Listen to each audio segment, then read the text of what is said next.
നിൻ്റെ സഹോദരന് നിന്നോട് എന്തെങ്കിലും വിഷമം വൈഷമ്യം ഉണ്ടെന്ന് തോന്നുന്ന പക്ഷം ബലിവസ്തു അവിടെ വെച്ചിട്ട് പോയി അവനുമായി അവളുമായി അനുരഞ്ജനപ്പെടുക. അതിനുശേഷം വന്ന് ബലിയർപ്പിക്കാനാണ് കർത്താവ് നമ്മോട് ആവശ്യപ്പെടുക.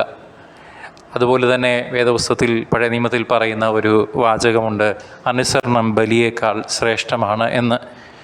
പിതാവായ ദൈവത്തിൻ്റെ അനുരഞ്ജനത്തിൻ്റെ അനുശാസനം അനുസരിക്കാത്ത പക്ഷം നമ്മൾ എത്ര പ്രാർത്ഥിച്ചാലും, എത്ര നോമ്പ് നോറ്റാലും, എത്ര നൊവേനകൾ ചൊല്ലിയാലും, ഏതൊക്കെ സ്ഥലങ്ങളിൽ പിൽഗ്രിമേജിന് പോയാലും ഇതെല്ലാം വെറും ചടങ്ങുകൾ, ബാഹ്യമായ കാണിച്ചുകൂട്ടലുകൾ മാത്രമായി തീരും.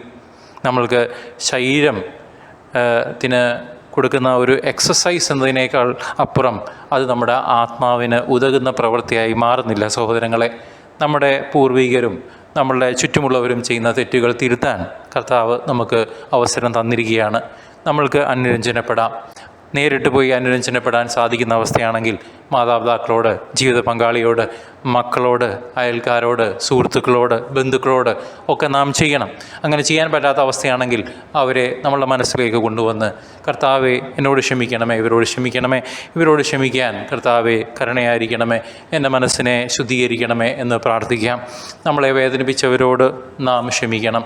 എങ്കിൽ മാത്രമേ സ്വർഗസ്ഥനായ പിതാവേ എന്ന് ചൊല്ലുന്ന ആ പ്രാർത്ഥനയ്ക്ക് നമ്മുടെ ജീവിതത്തിൽ പരിവർത്തനങ്ങൾ കൊണ്ടുപോകാൻ, അനുഗ്രഹങ്ങൾ കൊണ്ടുവരാൻ സാധിക്കുകയുള്ളൂ. പ്രിയ സഹോദര സഹോദരി, സ്വയം വെറുപ്പ്, കഴിവില്ലായ്മയെ പറ്റിയുള്ള ചിന്ത, എന്നെ കൊണ്ടൊന്നും ചെയ്യാൻ കഴിയില്ലെന്ന അവസ്ഥ, ഞാനൊന്നും ചെയ്താൽ ശരിയാകില്ലെന്നുള്ള ചിന്ത, സൗന്ദര്യക്കുറവ്, ആരോഗ്യമില്ലായ്മ, ശരീരത്തിലെ ചില വൈകല്യങ്ങളെ പറ്റിയുള്ള ചിന്ത, മറ്റുള്ളവരെന്നെക്കുറിച്ച് പറഞ്ഞുള്ള കമൻറ്റുകൾ, മറ്റുള്ളവർ എന്നെപ്പറ്റി കമ്പയർ ചെയ്തിട്ടുള്ള കമൻറ്റുകൾ, ഇതെല്ലാം മാറ്റി ദൈവമാണ് എനിക്ക് ഈ ജീവിതം നൽകിയതെന്നും എനിക്ക് എന്തെല്ലാമുണ്ടോ അത് ദൈവത്തിൽ നിന്നാണെന്നും, എൻ്റെ ശരീരം ദൈവത്തിൻ്റെ ആലയമാണെന്നും, എന്നിലൂടെ പ്രവർത്തിക്കുന്നത് ദൈവമാണെന്നും എന്ന വിശ്വാസത്തോടെ ദൈവത്തിന് നാം നന്ദി പറഞ്ഞ് അവിടുത്തെ സന്നിധിയിൽ പിതാവായ ദൈവത്തെ മഹത്വപ്പെടുത്തി ജീവിക്കുമ്പോൾ ഞാൻ എന്നോട് തന്നെ ആദ്യം അനുരഞ്ജനപ്പെടുന്നു.